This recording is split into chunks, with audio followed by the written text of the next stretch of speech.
कवठणी बाळूजीवाडी येथील सगुण कवठणकर यांनी पायवाट बंद केल्याची तक्रार केली होती। या तक्रारीची दखल त्याच दिवशी घेत स्वतः घटनास्थळी जात सावंतवाडी तहसीलदार श्रीधर पाटील यांनी सामोपचाराने पायवाटेचा प्रश्न सोडवलाय। कवठणी बाळूजीवाडी इथे राहणारे सगुण कवठणकर यांनी आपल्या घराकडे जाणारी पायवाट बंद केल्याची तक्रार सावंतवाडी तहसीलदार कार्यालयात केली होती।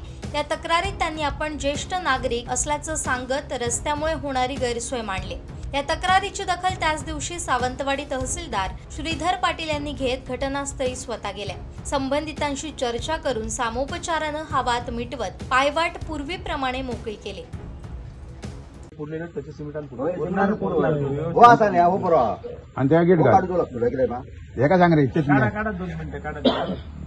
दोन मिनिटं काढील लागणार मला जायचं आहे पुढे चला इकडे जायचं आहे मला मी माझी सरपंच आहे म्हणूनच तुम्हाला सांगितलं चांगलं काम करायला केलं आपण चांगलं काम करायलाच तुम्हाला पुढे गेलो मी घ्या काढा तुमचं काम चला चला आम्ही करतो आम्ही करतो